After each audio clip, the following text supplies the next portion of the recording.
আজ সোমবার নবীজির মেরাজের মাসে চুপি চুপি এই দোয়াটি 3বার পড়ুন। যা চাবেন তাই পাবেন, ভাগ্য খুলে যাবে, গুনাহ মাফ হবে, দোয়া কবুল হবে, আশা আকাঙ্ক্ষা পূরণ হবে। সোমবারের দিন অত্যন্ত বরকতপূর্ণ একটি দিন, ফজিলতপূর্ণ একটি দিন, মাহাত্ম্যপূর্ণ একটি দিন, তাৎপর্যপূর্ণ একটি দিন। আজকের সোমবারের দিনটি নবীজির মেরাজের মাসের মধ্যে পড়েছে।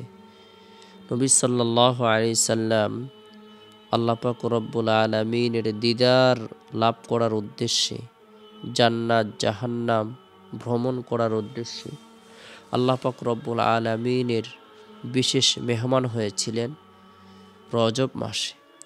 রজব মাসটি অত্যন্ত বরকতপূর্ণ একটি মাস।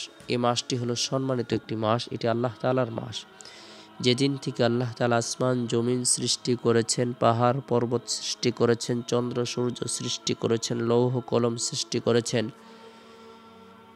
আল্লাহ তাআলা সেদিন থেকে মাস গণনার ক্ষেত্রে 12টি মাস নির্ধারণ করে রেখেছেন, নির্ধারণ করে দিয়েছেন। এর মধ্যে থেকে 4টি মাস আল্লাহ তাআলা বিশেষ সম্মানিত করেছেন, সম্মান প্রদান করেছেন। 4টি মাসের অন্যতম একটি মাস হলো রজব মাস।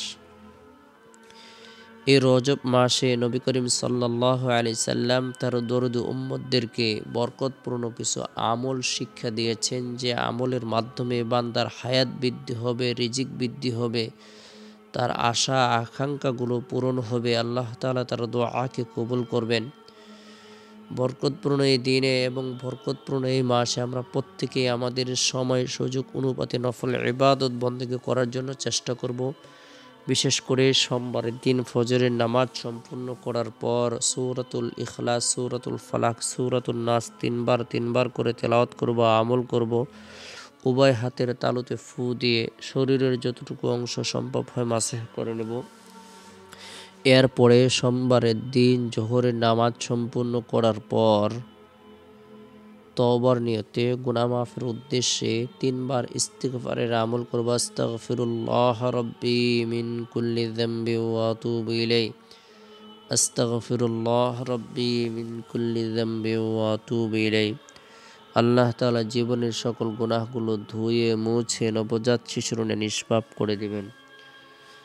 এরপরে চুপি চুপি বরকতপূর্ণ এই দোয়াটি 3বার পাঠ করব, আমল করব। আল্লাহুম্মা বারিক লানা ফি রজব ওয়া শাবান ওয়া বাল্লিগনা রমাদান।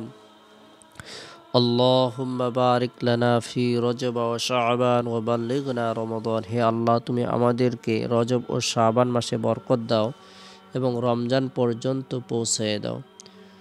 অর্থাৎ যে ব্যক্তি এই দোয়াটি আমল করবে, আল্লাহ তাআলা তাকে রজব মাসের মধ্যে বরকত দান করবেন, শাবান মাসের মধ্যে বরকত দান করবেন, রমজান পর্যন্ত হায়াতকে দীর্ঘায়িত করে দেবেন। বরকতপূর্ণ এই আমলটি আমরা করব। এরপর রব্বুল আলামিনের দরবারে দোয়া করব, আল্লাহ তাআলা যেন আমাদের জীবনের সকল পেরেশানিগুলোকে দূর করে দেন, আমাদের দোয়াকে কবুল করেন।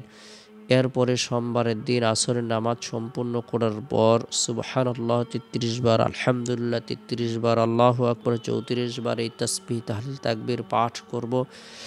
এরপরে সোমবারের দিন শেষ হওয়ার পর যে রাত আসে, রাতটি হলো ফজিলতপূর্ণ একটি রাত। এই রাতের মধ্যে আমরা যারা কোরআন পড়তে পারি, আমরা সূরাতুল মুলক তেলাওয়াত করব। তাবারাকাল্লাযী বিয়াদিহিল মুলক ওয়া হুয়া আলা কুল্লি শাইইন কাদির।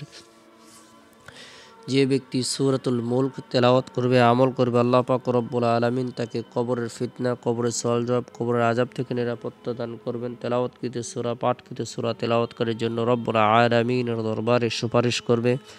আল্লাহ তাআলা আমাদের সকলকে বুঝার, আমল করার, গুনাহ থেকে বেঁচে থাকার, আখিরাতের জন্য প্রস্তুতি গ্রহণ করার তৌফিক দান করুক।